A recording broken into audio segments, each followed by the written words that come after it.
Baik, assalamualaikum warahmatullahi wabarakatuh. Waalaikumsalam warahmatullahi wabarakatuh. Ya, selamat sore, salam sejahtera untuk kita semua. Sore hari ini, kelompok kami, kelompok 3, ingin mempresentasikan belajar bersama berkaitan dengan praktek coach dan coach ya. Ini saya sebagai coach, perkenalkan, nama saya Abedi Rahman SPD, CGP Angkatan 10, Kabupaten Sumeneb, dan ada juga di membersamai kita juga ada Pak Agus. Dipersilahkan sapa di ruang virtual ini. Silahkan Pak Agus. Ya. Assalamualaikum warahmatullahi wabarakatuh. Terima kasih. Di sini saya Pak Agus Dwi, satu kelompok dengan Pak Rahman. Di sini saya sebagai coach dan nanti juga bergantian sebagai coach yang akan mempraktekkan praktek coaching terkait permasalahan proses pembelajaran yang ada di instansi kami. Terima kasih. Akan kita mulai sekarang, seperti itu. Ya, pendengar dimanapun Anda berada, saat ini saya sudah mulai ya. Kita santai saja Pak Agus terkait dengan praktek ini, di mana kita nanti bisa berbagi terkait dengan apa yang dihadapi oleh Pak Agus, sehingga nanti bisa berkolaborasi memecahkan masalah, menemukan masalah-masalah yang Pak Agus selama ini hadapi, kemudian tidak ada solusi atau kurang ya. Nanti kita bisa berbagi bersama. Baiklah Pak Agus, kita mulai. Saya akan memulai. Pak Agus, coba ceritakan apa permasalahan yang Pak Agus hadapi dan kapan itu terjadi. Tentunya Pak Agus yang tahu, dan Pak Agus coba berikan ilustrasi ya, permasalahannya apa, kemudian yang dihadapi anak didiknya kelas berapa, mungkin bisa diceritakan. Silahkan Pak Agus. Baik, Pak Rahman. Sebelumnya, Assalamualaikum warahmatullahi wabarakatuh, Pak Rahman. Waalaikumsalam warahmatullahi wabarakatuh. Baik, sebelumnya saya mau mengganggu waktunya Pak Rahman.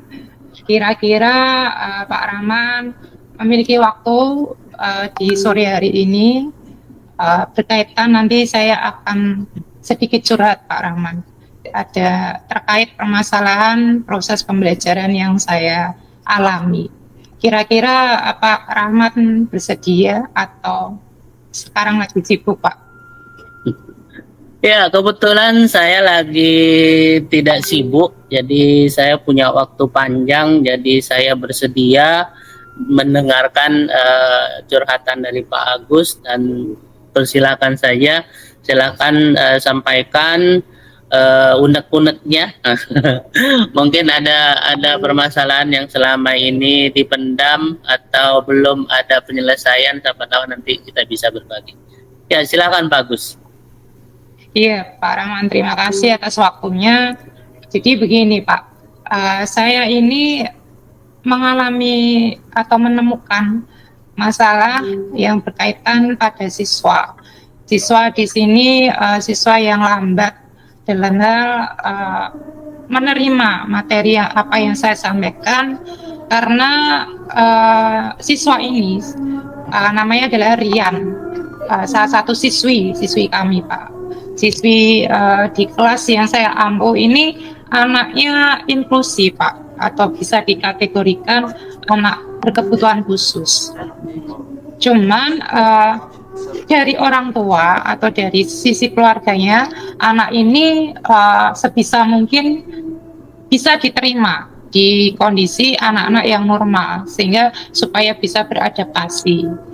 Cuma memang ketika pembelajaran saya mengalami dan menemukan bahwa siswi ini tuh kurang cekatan dan kurang bisa komunikasi seperti teman-teman yang lain, Pak.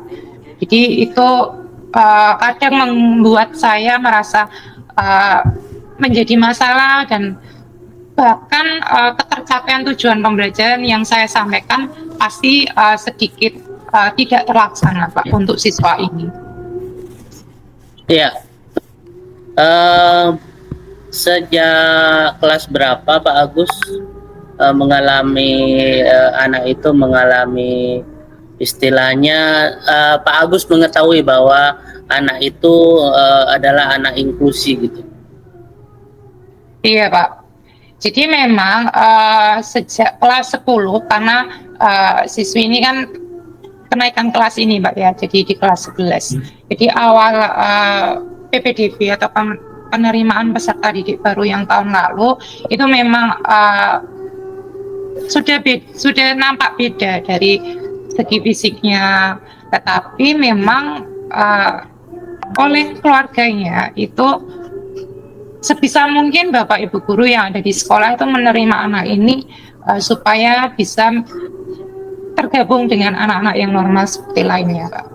Dan terbukti memang sama kemarin satu pembelajaran kemarin itu anak ini memang luar biasa, butuh pendampingan khusus, butuh komunikasi yang khusus, butuh pendekatan yang khusus untuk bisa menyampaikan tujuan pembelajaran yang saya inginkan atau harapkan, seperti itu, Pak. Ya, Pak Agus, sejauh ini apa langkah-langkah yang sudah Pak Agus lakukan untuk anak ini? Bisa diceritakan mungkin adakah sudah pendekatan-pendekatan yang dilakukan oleh Pak Agus, atau Pak Agus sudah mencari tahu tentang anak ini ke teman-temannya atau ke keluarganya? Iya, Pak. Sejauh ini langkah-langkah yang saya lakukan adalah memang berkolaborasi, berkomunikasi dengan keluarganya. Dalam hal ini adalah budenya, Pak. Jadi memang kita komunikasi dengan budenya tidak henti-hentinya, tidak putus. Kemudian juga saya di dalam kelas selalu memberikan pelayanan pembelajaran yang sesuai dengan kebutuhan siswi ini, Pak, karena yang pasti akan berbeda dengan apa yang saya lakukan kepada murid-murid lain daripada ke siswa ini, Pak. Seperti pendekatannya lebih humanis, lebih mengajak siswi ini untuk mengobrol secara hati, kemudian selalu memotivasi siswi ini dan selalu membangun kepercayaan diri, yang terutama itu, Pak, yang saya lakukan.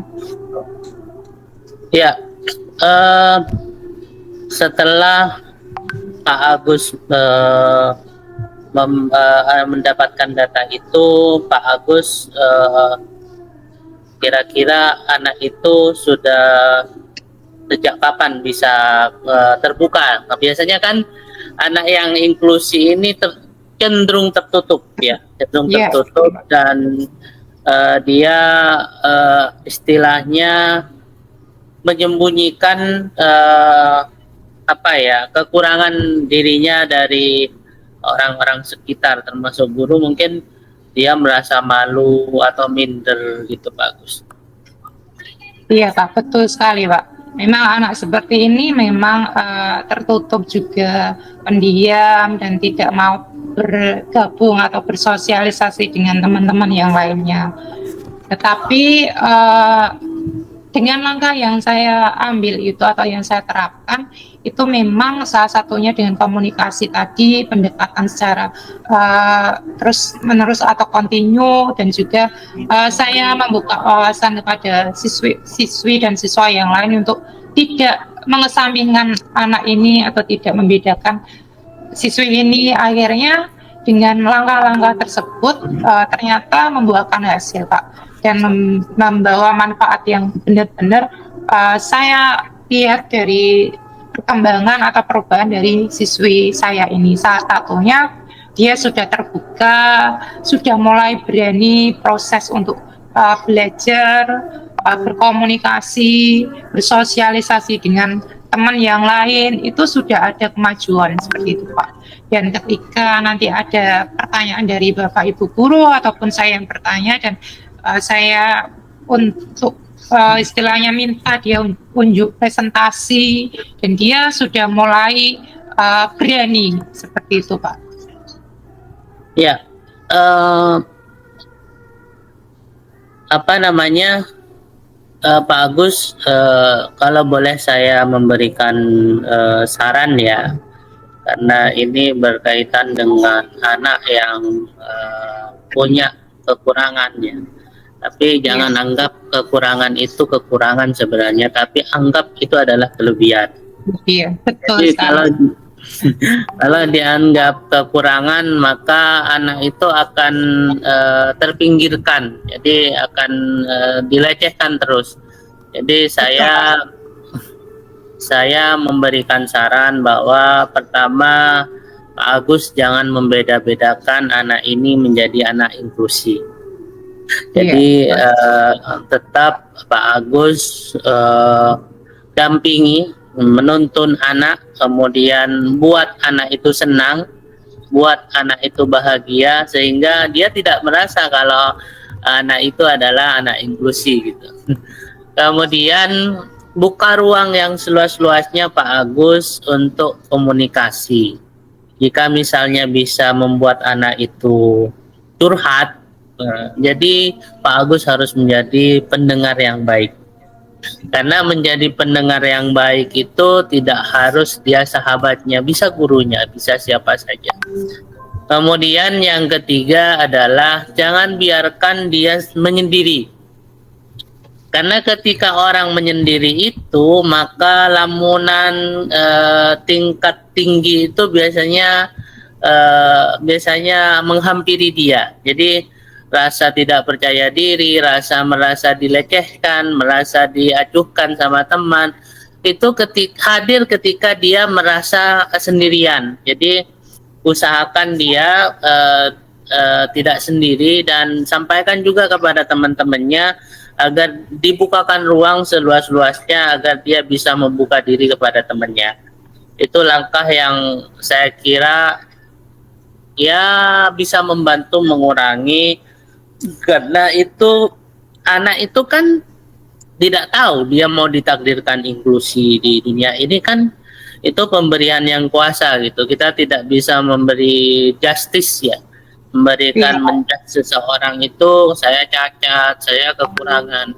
Itu sudah takdir yang diberikan Tuhan kepada kita, sehingga kita harus mensyukuri nikmat yang diberikan Tuhan, sehingga apapun yang terjadi kita akan hadapi. Kemudian sukses itu juga takdir Tuhan.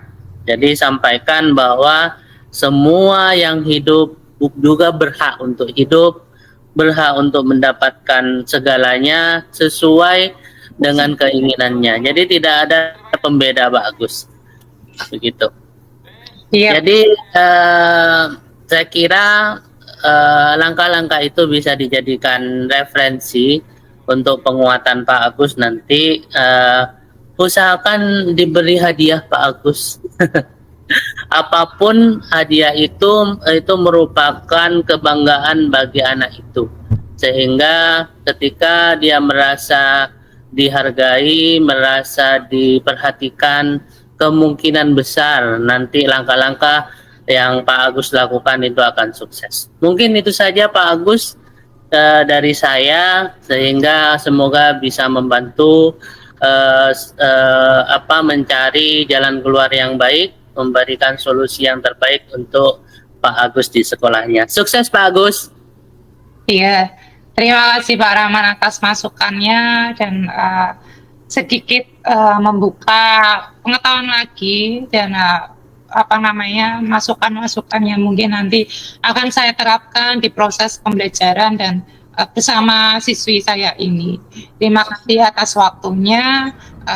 Terima kasih Pak Rahman atas kesediaan waktunya, dan saya izin pamit ke ruang guru lagi Pak Rahman, dan terima kasih atas Monggo. waktu yang diberikan. Assalamualaikum warahmatullahi wabarakatuh. Waalaikumsalam warahmatullahi wabarakatuh.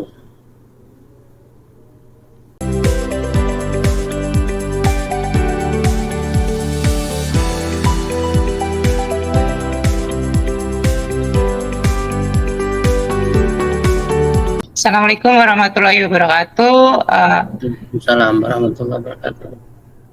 Kami dari kelompok 3, saya Pak Agus Dwi, dan juga nanti Pak Rahman akan praktek coaching atau praktek pembelajaran coaching. Di sini Pak Rahman sebagai coach dan saya sebagai coachnya yang akan mendengarkan secara penuh dan terkait permasalahan yang dihadapi oleh Pak Rahman. Untuk mempersingkat waktu, saya persilahkan Pak Rahman untuk dipraktekkan sekarang juga. Monggo Pak.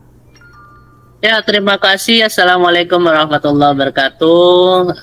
Kembali lagi bersama saya Pak Rahman, CGP Angkatan 10 Kabupaten Sumeneb, bersama Pak Agus Pandiun. Tentunya luar biasa hari ini saya bisa berbagi, saya bisa berkolaborasi dengan Pak Agus di sesi coaching ya. Kita bisa mempraktekkan hari ini saya sebagai coach dan Pak Agus sebagai coach, dan saya akan presentasikan menyampaikan apa yang saya rasakan yang selama ini di sekolah dan saya hadapi. Baik, saya mulai Pak Agus. Saya mengalami beberapa permasalahan terkait dengan anak didik saya.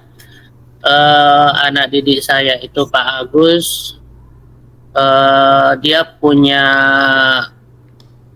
problem yang baru saja saya ketahui, sehingga dia kurang lancar membacanya.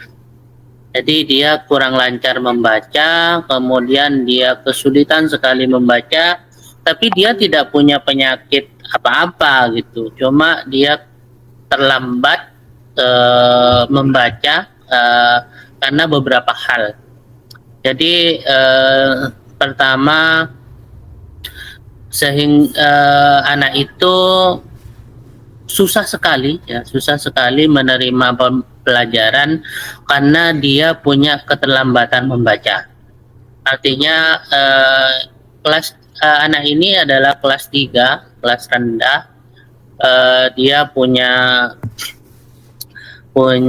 persoalan yang memang di awal saya rasa bukan kesalahan guru sepenuhnya, namun ini ternyata setelah saya dalami, anak ini punya masalah dengan keluarga, jadi broken, Agus.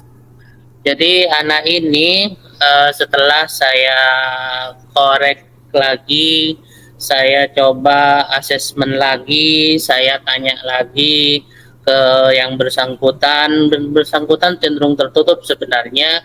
Saya melalui teman kelasnya, kemudian tetangganya, kemudian sampai ke neneknya. Jadi anak ini Pak Agus ternyata dia broken, jadi dia ditinggal sama bapak dan ibunya, bukan ditinggal pergi meninggal, bukan, tapi ternyata dia ditinggal menikah lagi. Sakitnya di sini nih Pak Agus, karena ketika anak yang masih tahap belajar, tiba-tiba dia harus memiliki persoalan yang sangat berat untuk menghadapi kehidupan ini gitu.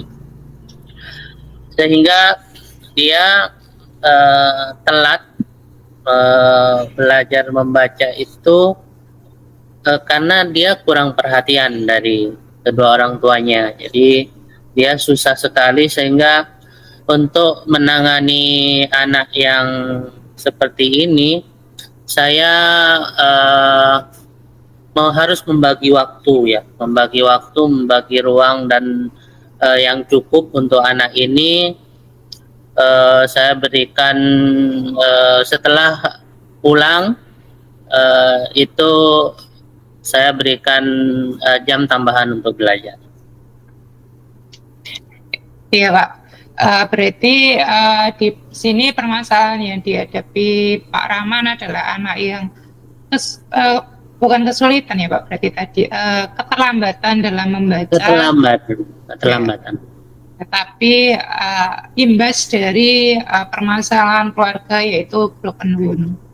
Betul. Nah, kira-kira dari sejak kapan Pak? Maksudnya anak ini kan tadi kelas 3, apakah dari kelas 1 memang seperti itu yang dihadapi anak ini, yaitu terlambat membaca sampai nanti di kelas 3 ini, atau memang baru terdeteksi atau Pak Rahman ketahui baru beranjak di kelas 3 ini Pak?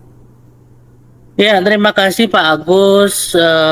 Saya baru mengetahui persoalan ini di kelas 3. Jadi sebelumnya saya tidak tahu, karena ternyata anak ini ditinggal orang tuanya itu menjadi ditinggal menikah lagi itu waktu di kelas 2, semester 2. Jadi mau ke kelas 3 gitu. Nah, anak ini juga ada keterlambatan membaca itu ya karena kurangnya perhatian Pak Agus. Jadi dia sempat setelah bapak dan ibunya itu kan menikah lagi, itu dia tinggal sama neneknya, sehingga walaupun kelas 1-nya bagus, tapi ketika kelas 2 dia bermasalah, kemungkinan besar dia menghabiskan waktunya hanya bermain, mungkin saja begitu, atau dia acuh tak acuh dengan keadaannya sendiri gitu, sehingga dia punya apalagi anak-anak ya, orang tua saja, orang yang dewasa, anak yang dewasa mungkin belum juga intinya siaplah untuk menghadapi hal-hal yang berkaitan dengan broken itu. Memang susah Pak Agus. Jadi anak ini memang cenderung pendiam itu sejak masuk kelas 3. Gitu.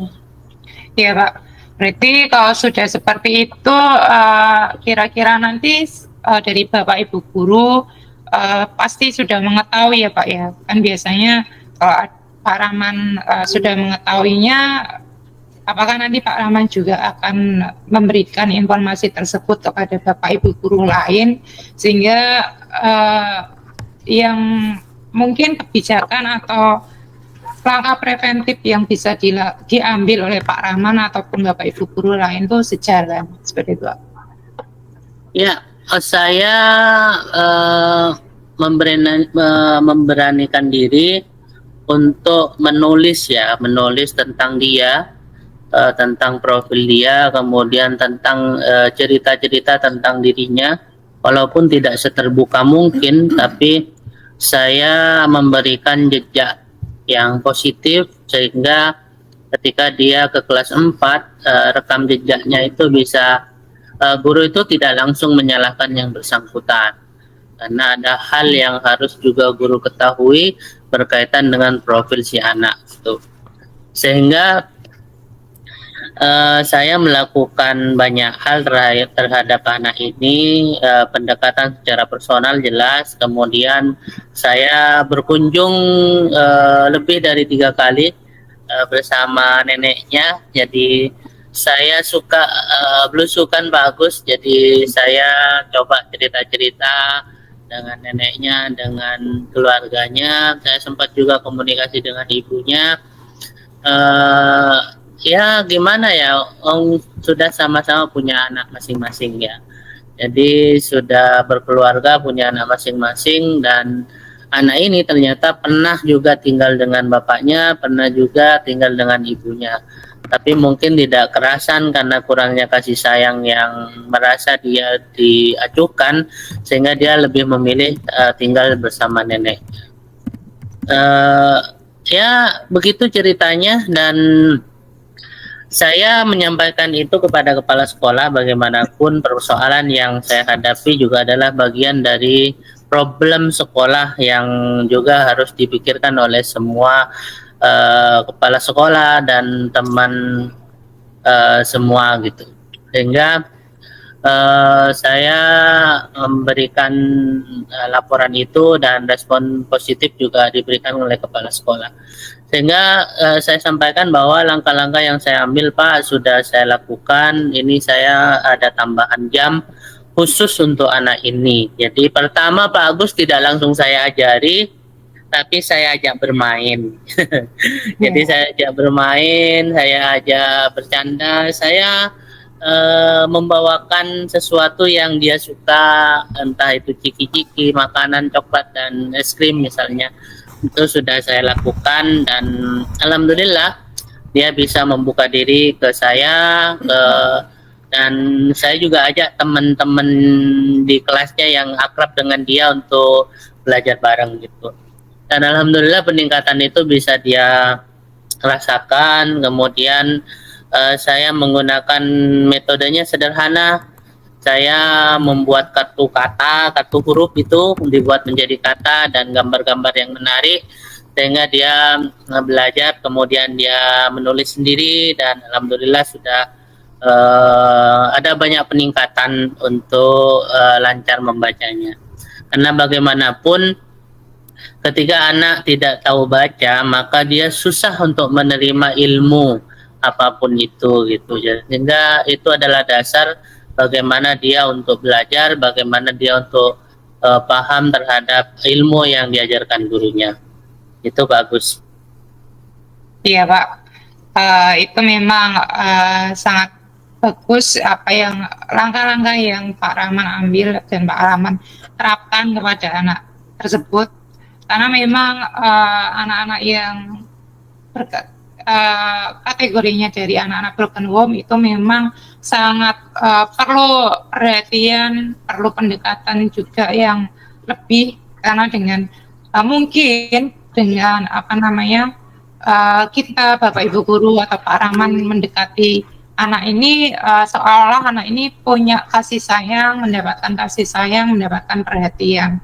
Dan memang tadi langkah yang Pak Rahman ambil, sambung kata ataupun yang lain itu memang sangat diperlukan, karena memang di sini dituntut kita sebagai tenaga pendidik untuk lebih kreatif, lebih inovatif ketika menemukan permasalahan yang seperti siswa Pak Rahman ini. Oke. Jadi kedepannya mungkin hal-hal tersebut bisa dibagikan juga Pak kepada Bapak Ibu guru yang lain, terutama ketika mendapatkan masalah yang sama ataupun masalah yang lain, lebih dalam penerapan restitusi yang kita pelajari juga sih Pak, bisa kita tekan. Itu saja Pak menurut saya, dan kedepannya mungkin lebih bijak lagi, lebih memberikan motivasi dan perhatian juga kepada anak-anak kita yang bermasalah. Terima kasih Pak Rahman, saya rasa cukup. Ya, terima kasih Pak Agus, luar biasa sekali membersamai kita pada sore hari ini di praktik coaching ya. Terima kasih banyak Pak Agus. Mudah-mudahan apa yang Pak Agus berikan bermanfaat untuk kita semua, terutama buat saya pribadi dan teman-teman semua dimanapun Anda berada. Saya akhiri, saya Rahman, CGP Angkatan 10, Kabupaten Sumeneb bersama Pak Agus di sana. Terima kasih banyak. Saya akhiri, wassalamualaikum warahmatullahi wabarakatuh.